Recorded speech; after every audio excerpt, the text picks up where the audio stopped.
India Australia ഏകദിന പരമ്പരയിലെ രണ്ടാം മത്സരം വ്യാഴാഴ്ചയാണ് നടക്കാനായിരിക്കുന്നത്. ആദ്യ മത്സരത്തിൽ 7 വിക്കറ്റിന് തോൽവി വാങ്ങിയതോടുകൂടി 3 മത്സര ഏകദിന പരമ്പരയിൽ 1-0 ടീം ഇന്ത്യ പുറകിലാണ്. പരമ്പര നിലനിർത്തണമെങ്കിൽ തീർച്ചയായിട്ടും വരുന്ന 2 മത്സരങ്ങളും ടീം ഇന്ത്യയെ സംബന്ധിച്ച് വിജയിക്കേണ്ടതായുണ്ട്. രണ്ടാം മത്സരം വ്യാഴാഴ്ച അഡ്ലേഡ് ഓവലിൽ വെച്ചാണ് നടക്കാനായിരിക്കുന്നത്. രണ്ടാം മത്സരത്തിനായി ഇറങ്ങും മുൻപ് ടീം ഇന്ത്യയുടെ ഭാഗത്തു നിന്നും ചില മാറ്റങ്ങൾ ഉണ്ടായേക്കുമെന്നുള്ള റിപ്പോർട്ടുകൾ കാണുന്നുണ്ട്. ഇന്ന് ഇൻസൈഡ് സ്പോർട്സ് നൽകിയിരിക്കുന്ന ഏറ്റവും പുതിയ പ്ലേയിങ് 11 അപ്ഡേറ്റുകൾ പരിശോധിക്കുകയാണെങ്കിൽ വാഷിംഗ്ടൺ സുന്ദറിന് പകരക്കാരനായി കുൽദീപ് യാദവിനെ ടീം ഇന്ത്യ പ്ലേയിങ് 11ലേക്ക് പരിഗണിക്കുന്നു എന്നുള്ള റിപ്പോർട്ടുകളാണ് കാണുന്നത്.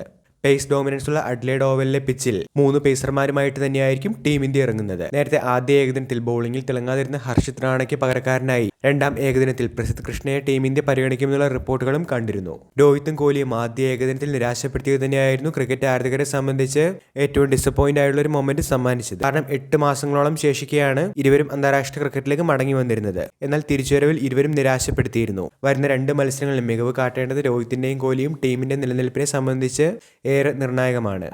വീഡിയോ അവസാനിക്കുന്നു. പുതിയ ക്രിക്കറ്റ് അപ്ഡേറ്റുകൾക്കായി ചാനൽ ഇപ്പോൾ തന്നെ മറക്കാതെ സബ്സ്ക്രൈബ് ചെയ്ത് വെച്ചേക്കുക.